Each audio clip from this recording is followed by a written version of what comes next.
Iwayat ti ocular inspection ti Diocese of Laoag ken kasamitan iti Laoag City Government datoy sinking Belltower no adda iti namsaakan ti gingined iti napang aldaw. Kasyo apo iti uneg iti Belltower nga ingkam panag-uli iti datoy nga gundaway.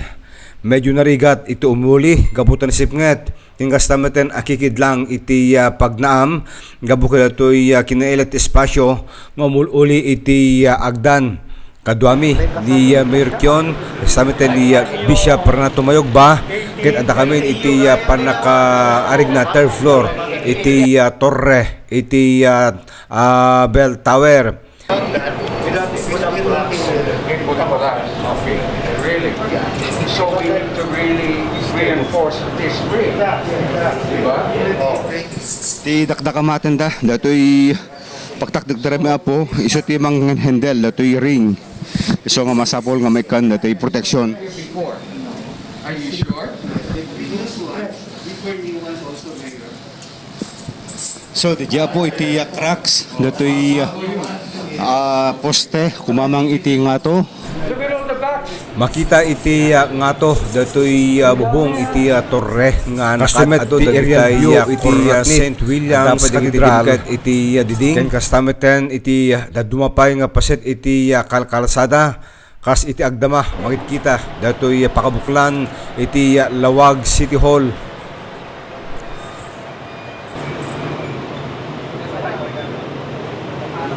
I'm very happy that Senator Amy came here, and I know that the senator was making sure that the earthquake had not severely damaged. The reason I came here today is because Apo Obispo Mayugba invited me to come, okay, to take a full... Actually, I was planning on coming, and then the bishop decided to also come at the same time. So it has allowed me to look very closely at the bell tower, to really examine it properly. And please understand that Laoag City is a component city of the province. So I will be referring this to my kaanakan, to Governor Matthew Marcos Manoto. And together we will talk about how we will go about renovating, refitting this, retrofitting this. You see there are maraming cracks here. We have to be ingat in case there's a future strong tremor or strong earthquake. This can really damage. So we have to move now.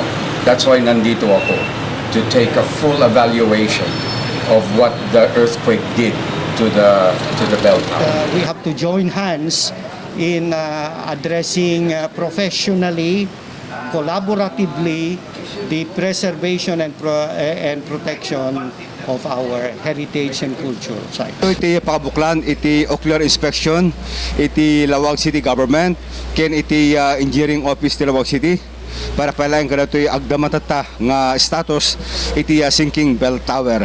Manipot iti tuktok iti Belltower ti Laoag City.